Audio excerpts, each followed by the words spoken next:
안녕하세요, 미북입니다. FOMC 금리 결정과 파월 이전 기자회견이 약 하루 정도 남았습니다. 지금으로는 가장 중요한 이벤트이기 때문에 어느 정도 대비가 필요한 상황이라고 생각을 해요. 저 같은 경우 현재 현금이 한 40% 정도 되고요. 나머지는 롱 포지션과 BNKU 그리고 채권 관련한 상품들로 포트폴리오가 구성이 되어 있어요. 원래는 SOXL도 있었는데 방금 다 정리를 했습니다. 그 부분에 대해서 한번 설명을 드리고 반도체 관련해서 투자를 어떻게 접근하는 것이 좋을지까지 말씀드리겠습니다. 장중이기 때문에 핵심만 설명드릴게요. 우선 빅스 지수부터 보시면 지금 빅스 굉장히 중요하게 보셔야 합니다. 빅스의 만기가 곧 도래하기 때문인데요. 보시는 것처럼 25달러에 빅스 콜과 풋의 포지션이 강하게 잡혀 있습니다. 지금과 유사한 상황이 작년 5월에 있었는데 그 당시 빅스가 만기를 앞두고 어떻게 흘러가는지 한번 보여드릴게요. 만기일인 5월 18일 이틀 전부터 SPX는 상승하기 시작합니다. 반대로 빅스는 하락하기 시작하고요. 그러다가 만기일을 기점으로 빅스는 다시 상승을 시작하고 SPX는 하락하기 시작합니다. 제가 이걸 왜 보여드리냐면 빅스의 대규모 미결 약정 수준이 당시와 비슷한 수준이에요. 지금 빅스 미결 약정이 굉장히 많은 상황이고 곧 빅스 대규모 미결 약정의 절반 정도가 만료되기 때문에 변동성에 대해서 대비할 필요가 있다는 겁니다. 차트로 한번 보여드리면 빅스가 저번 주에 30을 돌파하고 기술적으로 정확하게 저항을 3번 맞고 내려오고 있는 추세입니다. 그리고 제가 최근 계속 강조드리고 있는 굉장히 중요한 지지라인인 22 부근에서 움직이고 있는데 내일 FOMC까지 해서 보셔야 되고요. 여기 22 이탈 여부 체크해보시면 좋을 것 같습니다. 쉽게 설명을 드리면 22를 이탈하게 되면 증시 상승 압력으로 다가오고 반대로 22에서 반등이 나오면 증시 상승이 제한된다고 이해하시면 됩니다. 마지막으로 이 사진 같은 경우 빅스 선물의 역사적인 가격과 현재 가격을 비교한 그래프예요. 지금 빅스가 역사적인 가격보다 높은 편에 속하다고 해석할 수 있고 그래서 만기 전에 빅스의 대규모 청산이 일어날 가능성이 다소 높다고 보시면 됩니다. FOMC 전까지 빅스 지수가 주요 변수 중 하나라고 보고 있으니 유심히 보시면 좋을 것 같습니다. 이제 SOXX 보면서 반도체 설명드릴게요.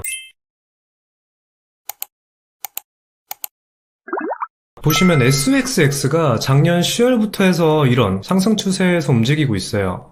지금은 정확하게 한 절반 정도 수준에 있다고 보시면 됩니다. 저는 SOXL 방금 전량을 입조를 했는데요. 단순하게 중간 수준에 있어서 매도한 게 아니라요. 크게 보면 두 가지 이유를 설명드릴 수 있을 것 같습니다. 첫 번째로는 전고점 수준에서 돌파가 안 되었기 때문에 단기적으로 볼 때 저항으로 판단했기 때문입니다. 결국 돌파가 되려면 최소한 전고점에서 형성된 거래량 정도는 나와줘야 합니다. 전고점뿐만 아니라 추세나 저항 등 일반적으로 특정 구간을 돌파하기 위해서는 높은 거래량이 반드시 수반되어야 돼요. 예를 들어서 작년 11월에 여기를 돌파했을 때 보시면 높은 거래량이 수반이 되었다는 것을 확인할 수 있습니다. 그리고 두 번째 이유는 엔비디아 상승 추세가 조만간 꺾이지 않을까 하는 이유입니다. 엔비디아 옵션 상황 한번 보여드리면 지금 보시는 데이터는 엔비디아 옵션상 지지선과 저항선 등 각종 옵션 값이 나와 있는 데이터라고 보시면 되고요. 오늘 콜 월인 260을 상향 돌파하는 듯 하다가 결국 저항 맞고 하락 중에 있습니다. 옵션상으로는 거의 고점 신호라고 볼 수 있는 거죠. 엔비디아 최근 상승 같은 경우 분명 AI 기대감으로 상승한 부분이 큽니다. 이 부분은 심리적인 부분이 크기 때문에 언제 꺾이는지 정확하게 알 수는 없지만 추세가 한번 꺾이게 된다면 그 충격은 적지 않을 거라고 보고 있습니다. 결국 반도체 숏 상품인 SOXS 진입하기 위해서 가장 중요한 전제는 저는 엔비디아 추세라고 보고 있어요. 조만간 SOXS 타점도 잡히지 않을까 싶은데 이 부분을 계속 지켜보면서 판단하려고 합니다. 지금은 반도체 한정으로 보면 당분간 관망하려 하고요. 여기까지 SOXL 전량 입절한 이유에 대해 설명드렸는데 FOMC는 리스크 관리 차원에서 현금 확보한 이유도 있으니 참고해주시면 감사하겠습니다. 내일 FOMC가 정말 중요하기 때문에 준비 잘 하셔서 좋은 기회로 이어졌으면 좋겠습니다. 그럼 오늘 영상 여기서 마무리할게요. 시청해주셔서 진심으로 감사드리며 도움이 되셨다면 구독과 좋아요 한 번씩 부탁드리겠습니다. 궁금하신 점이나 문의사항은 댓글 남겨주시면 답변 드리겠습니다. 감사합니다.